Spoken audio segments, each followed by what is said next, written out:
taliyaha guud ee booliska Kenya Hilary Mutambaye ayaa si ku meel gaar ah xilkiisa waxa uu ugu wareejiyay ku-xigeenkiisa Nuur Gaabo xilli uu dalka ka jiro muran ka dhashay natiijada doorashada dhawaan dhacday waxaana hadalhayn ay ka dhalisay baraha bulshada war-saxaafadeedu soo saaray Jimcihii iyo Mutambaye waxa uu ku sheegay inuu qaadan doono fasax aan cayineen si uu daaweyn u raadsado sidaa darteedna uu xilkiisa sii qaban doono Nuur Gaabo qaar ka mid ah shacabka Kenya ayaa bogaadiyay Nuur Gaabo kaasi oo mas'uul ka ah amaanka howlka xarunta guddiga doorashada 15 Agoosto intii ay socotay tirinta iyo waliba ku dhawaaqista natiijada doorashada Kenya ee sababtay in ra'iisul wasaare hore ee dalka Raila Odinga uu qaadaco natiijada kadib markii gudoomiyaha guddiga doorashada Kenya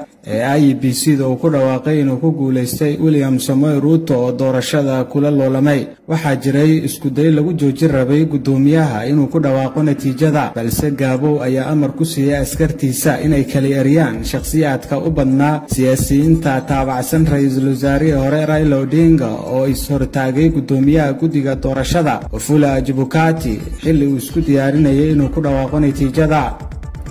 qayb ka mid ah dadka isticmaala baraha bulshada ee dalkani Kenya ayaa u hambaliyay Gaabo waxaana ay u rajeeyeen Hilary Mutambaye caafimaad degdeg ah halka qaar kalena ay soo direen fariimo tibaaxaya in hadalka Mutambaye caafimaadkiisa uu ku saabsan yahay inuu madmadow badan ku jiro dadka qaar ayaa waxay Nuur Gaabo ugu yeereen haliyay daacada oo aan wax cabsi ah muujinin si uu dalkiisa u badbaado xilwaanka laga soo doorto magaalada Garissa mudane Aadan Barre Ducaale ayaa hadda doonaya in kusimaha taliyaha booliska Nuur Gaabo uu ilaaliyo dadka Kenyaanka iyo hantidooda qoraal uu soo dhigay baraha bulshada iyo Ducaale ku sheegay in Gaabo uusan qaadanin amarada sharci darrada ee la xiriira dacwadaha doorashada ee ka socota maxkamadda ugu sareysa ee wadanka Nuur Gaabo ayaa waxa uu xilal ka soo qabtay booliska Kenya oo uu ku biiray sanadkii 1989 ka hor inta uusan noqonin taliye ku-xigeenka guud ee booliska waxa uu haystaa shahaadada labaad ee jaamacadda